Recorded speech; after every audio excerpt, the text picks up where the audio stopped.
Hello friends, welcome to Sonali's kitchen Marathi.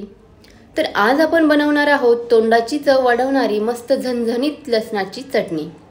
अतिशय साधी सोपी रेसिपी आहे, झटपट बनवून तयार होते आणि महत्त्वाचे म्हणजे चटणी अशी बनवली आहे की तिच्यामुळे कोणताही त्रास होणार नाही।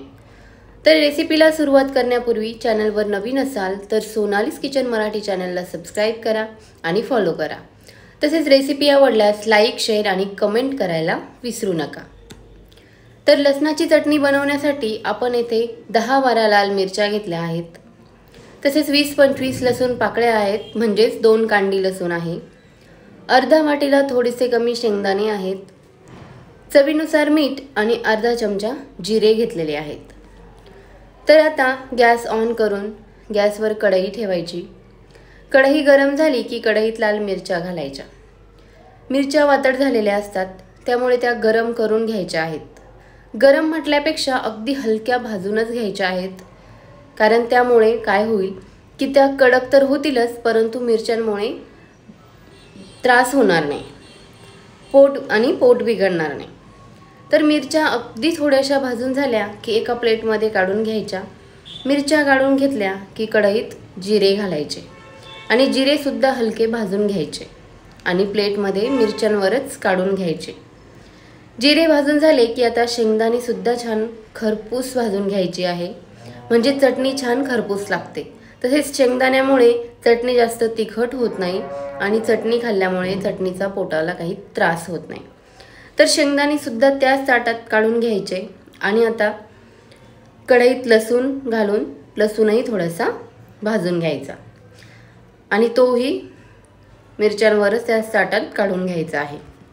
आता हे सर्व साहित्य थंड होऊ द्यायचं आणि थंड झाले की मिक्सरच्या भांड्यात घालून मिक्सरला फिरवून घ्यायचे।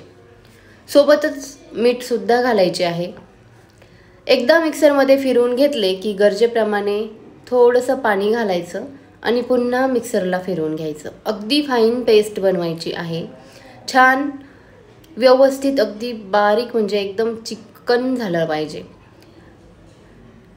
व्यवस्थित बारीक झालं की आता तेलात तळून घ्यायची आहे ही चटणी।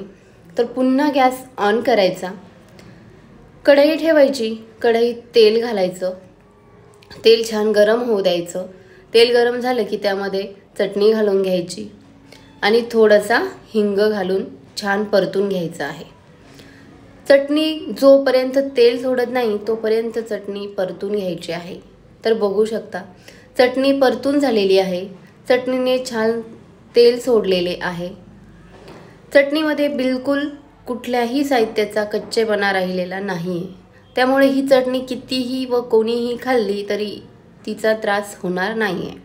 खरं तर पारंपरिक लसणाची चटणीमध्ये फक्त लाल मिरच्या, भरपूर लसूण आणि जाडे मीठ असायचे आणि ती मिरची पाट्यावर वाटलेली असायची आणि महत्त्वाचे म्हणजे तिला पचवण्याची क्षमता पहिल्या लोकांमध्ये होती, परंतु आता ती क्षमता आत्ताच्या लोकांमध्ये नाही आहे। त्यामुळे तशी चटणी आपण खाऊ नाही शकत, त्यामुळे त्याच चवीची परंतु आता आपल्याला सहज झेपेल अशी झटपट तयार होणारी तोंडाची चव वाढवणारी झणझणीत लसणाची चटणी तयार झालेली आहे।